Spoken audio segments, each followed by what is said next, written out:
Présentez. Bon, je me nomme Barry Ibrahima, je suis le manager direct de Hakim 224, l'ambassadeur. Je suis le manager direct de Hakim 224, l'ambassadeur. Barry Ibrahima. Oui.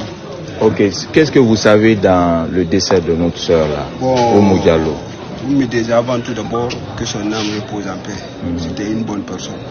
Bon, je ne peux pas faire des témoignages sur elle ici, parce qu'elle faisait partie de nous jusqu'à présent, ça reste. Écoutez-moi ça, bon. Je prends un micro dans la voiture. Bon, je ne peux pas faire des témoignages sur elle, ça reste et demeure une partie de moi qui va s'en aller demain, Inch'Allah. On va prier pour le repos de son âme. Bon, je peux dire qu'elle est partie dans mes mains. J'ai passé une nuit blanche à l'hôpital avec elle. On a souffert pendant presque 72 heures, 3 jours. À 3 jours de cela, avant le match de Sénégal et la Guinée, elle se portait très bien. On a effectué le tournage ensemble concernant les vidéos du match Sénégal-Guinée. Bon, après le... Vas-y. Bon, après le match Sénégal-Guinée maintenant, c'est le lendemain, elle ne se portait pas bien. Toute la nuit, elle ne dormait pas. Qui m'a réveillé vers 6 h du matin. Soit disant, Manade, il faut que tu viennes apporter à l'hôpital. Bon, pour moi, c'est juste des maladies passagères comme ça, des maladies qui vont pas. Bon, en venant, je suis venu la trouver ici. Elle ne se portait pas du tout bien. Elle avait des maux de ventre très intenses. On a été à l'hôpital. Bon, mais elle ne pouvait pas manger aussi, elle ne pouvait pas s'arrêter. Elle faisait que des mouvements, elle hurlait un peu partout. Chaque fois, maintenant, j'ai mal. Bon, arrivé à l'hôpital, on a fait des perfusions pour elle, on l'a donné des calmants, beaucoup de calmants, mais ça n'allait pas. On nous a demandé de faire une échographie. Mais après l'échographie, maintenant, le médecin m'a appelé au bureau, soi-disant, c'est son pancréas qui s'est percé. Elle ne doit pas manger ni boire. Après, il faut une opération pour réparer ça. Elle me dit carrément, vous devez l'amener dans un hôpital ici, ou bien une clinique privée, dans l'urgence. Il faut qu'on l'opère, sinon avec ces mots-là, elle ne pourra pas supporter. Waouh.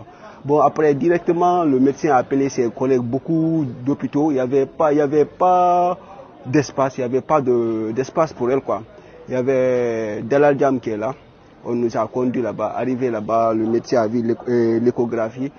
Le médecin a dit, je vais appeler un spécialiste. Mais déjà, j'ai appelé le spécialiste, je l'ai amené l'échographie. Demain, il doit être là à 9 h du matin. Il doit être là à 9 h du matin. Bon, mais avant d'être là à 9 h, il faut qu'on essaie de la préparer pour l'opération. Le médecin m'a dit ça carrément. Maintenant, on est parti acheter des médicaux, plus de 800 000 et quelques comme ça. Parce qu'à chaque 5 minutes, on écrivait des médicaments d'ordonnance, beaucoup. Juste pour calmer, quoi. Après, le médecin m'a appelé, soi-disant, ses organes étaient faibles, quoi.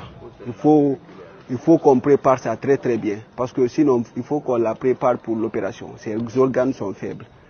Bon, on est resté dans ça vers 6 h, 7 h, 8 h du matin. J'ai appelé le médecin. C'est comment est l'opération. Le médecin me dit carrément jusqu'à présent ses organes sont faibles. On ne peut pas prendre un risque de l'opérer. S'il y a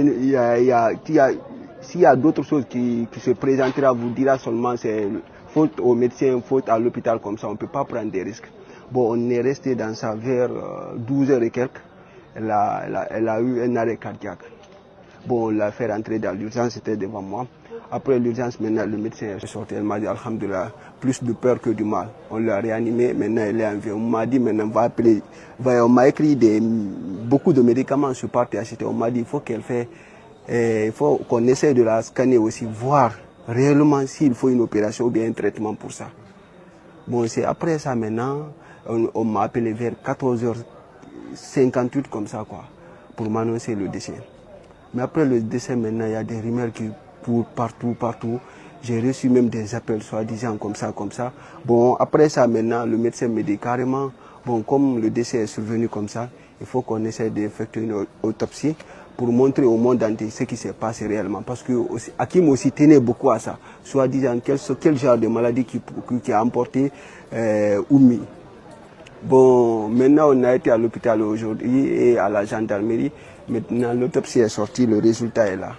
C'est comme ce que le médecin m'avait dit. L'autopsie nous a dit que le pancréas est percé. C'est pour cela qu'on l'avait interdit de manger et de boire. Mais le médecin aussi m'a dit, si Si on pouvait faire quelque chose pour elle, c'était à l'avance. On pouvait l'opérer et essayer de réparer la partie. Elle allait survivre.